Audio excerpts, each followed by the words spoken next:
High school football coach sparking some outrage. His team won a recent game 91-0.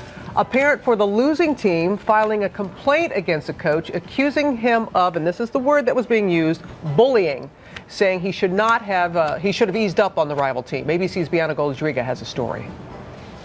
Water sucks. It really, really sucks. We all remember how the water boy was bullied out on the football field.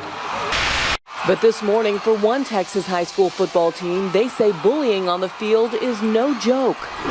On Friday night, the undefeated Aledo Bearcats crushed winless Western Hill in a game that ended 91-0. That's a cremation, is what that is. I wish at some point they could just say, okay, game over. One parent was upset enough to file a bullying complaint against the entire winning team's coaching staff, saying they should have eased up. In the complaint, the parent, who remains anonymous, writes, "On Friday night, we all witnessed bullying firsthand. I did not know what to say to explain the behavior of the Aledo coach for not easing up when the game was in hand." Bearcats head coach Tim Buchanan says that he did take steps to back down.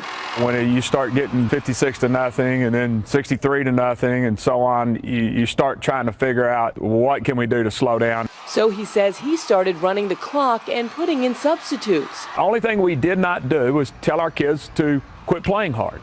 I think one of the most important things we can do is teach children about resilience and how to lose gracefully and deal with those negative emotions. It is common in most middle and high school sport programs to implement a mercy rule, which brings a game to an early end if one team has a large lead over the other team. But in Texas, there is no such rule. Parents need to learn to let children fail and have negative emotions and bounce back and figure out how to handle that and face the next day.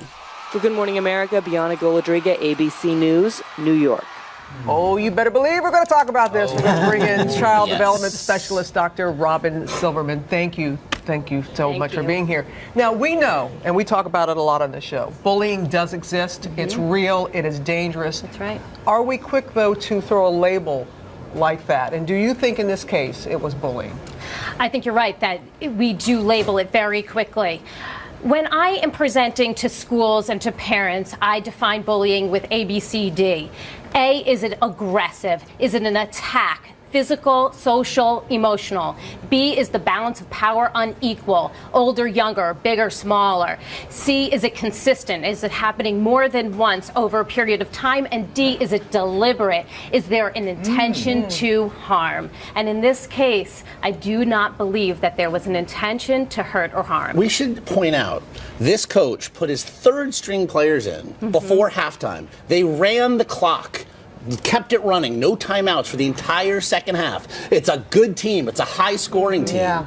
If these two teams shouldn't be playing each other, that's fine. Short of that, there is not. I will say, as a former athlete, though, there's nothing more disheartening to just get trounced like that. Right. But I will. I disagree. If you lost and it's really close, that hurt more than if you just get. Then the other team is so much better. Point, it's like really don't kick me when I'm down. Well, and I think I grew up being the underdog all my life, or felt that way. So I understand. Seriously, I understand both sides, and I know that those kids walked off the field feeling terrible. But is that the responsibility of the other team? Well, and it sounds like they did try. Dr. Robin, the parent, okay, the reason they came forward, they had their reasons for it. What do you say to parents if they're involved in a game like that and they see that their child is being beaten like that? Use it as a lesson. This is a time to reframe.